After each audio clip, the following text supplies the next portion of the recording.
Hello friends, good evening. Welcome back to our channel granny's kitchen. ఇంట్లో వండుకోవడానికి కూరగాయలు ఏమీ లేనప్పుడు, ఎక్కువ టైం లేనప్పుడు ఇలా 2 కోడిగుడ్లతో ఆమ్లెట్ కర్రీ చేసుకోండి. చాలా టేస్టీగా ఉంటుంది. ఈ ఆమ్లెట్ కర్రీతో పాటు లాస్ట్లో కొద్దిగా పెరుగు వేసుకుని తిన్నారనుకోండి, లంచ్ హ్యాపీగా కానిచ్చేయచ్చు. డెఫినెట్గా ట్రై చేయండి. వీడియోలోకి వెళ్ళే ముందు ఎగ్స్లో హెల్త్ బెనిఫిట్స్ ఏంటో చూసేయండి. ఇక్కడ 2 కోడిగుడ్లు, ఒక మీడియం సైజ్ ఉల్లిపాయ, 2 టమాటోలు ప్యూరీ చేసుకుని పక్కన పెట్టుకోండి. నెక్స్ట్ వచ్చేసి ఒక ప్యాన్ తీసుకుని 3 టేబుల్ స్పూన్స్ ఆయిల్ యాడ్ చేసుకోండి. ఆయిల్ బాగా హీట్ అయిన తర్వాత సన్నగా కట్ చేసి పెట్టుకున్న ఉల్లిపాయ యాడ్ చేసి, ఉల్లిపాయ పచ్చివాసన పోయి కొద్దిగా గోల్డెన్ బ్రౌన్ కలర్ వచ్చేంత వరకు ఫ్రై చేసుకోండి. ఉల్లిపాయలు ఫ్రై అయిపోయిన తర్వాత టమాటో ప్యూరీ యాడ్ చేసుకోండి. టమాటో ప్యూరీ యాడ్ చేయడం వల్ల ఆమ్లెట్ కొద్దిగా గ్రేవీగా ఉంటుందన్నమాట. మీ టేస్ట్కి సరిపడా ఉప్పు, 1/2 టీ స్పూన్ పసుపు, 1 టేబుల్ స్పూన్ ఫ్రెష్గా నూరి పెట్టుకున్న అల్లం వెల్లుల్లి పేస్ట్ యాడ్ చేసుకోండి. అల్లం వెల్లుల్లి పేస్ట్ యాడ్ చేసుకున్న తర్వాత బాగా మిక్స్ చేసుకుని మూత పెట్టేసి లో ఫ్లేమ్లో 5 మినిట్స్ కుక్ చేసుకోండి.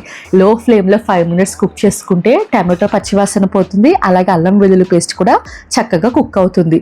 5 నిమిషాల తర్వాత మూత తీసుకుని బాగా మిక్స్ చేసుకోండి.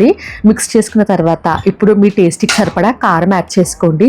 మీరు ఎంత అయితే స్పైస్ తింటారో అంత కారాన్ని యాడ్ చేసుకోండి. మీకు కావాలంటే పచ్చిమిర్చి కారం కూడా యాడ్ చేసుకోవచ్చు.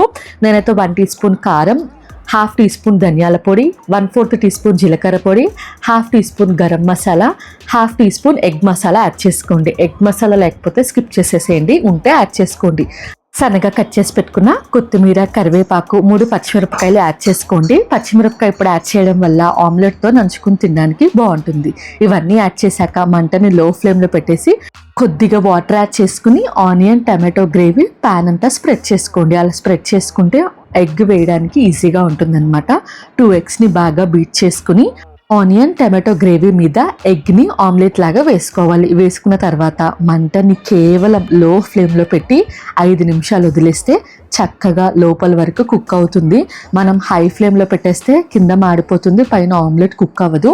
అందుకనే లో ఫ్లేమ్లో పెట్టి 5 నిమిషాలు కుక్ చేస్తే చక్కగా ఆమ్లెట్ కుక్ అయిపోతుంది. చూడండి, చూడ్డానికి ఎంత కలర్ఫుల్గా ఉందో. 10 మినిట్స్లో ఈ ఆమ్లెట్ కర్రీ ప్రిపేర్ చేసుకోవచ్చు. చాలా టేస్టీగా ఉంటుంది.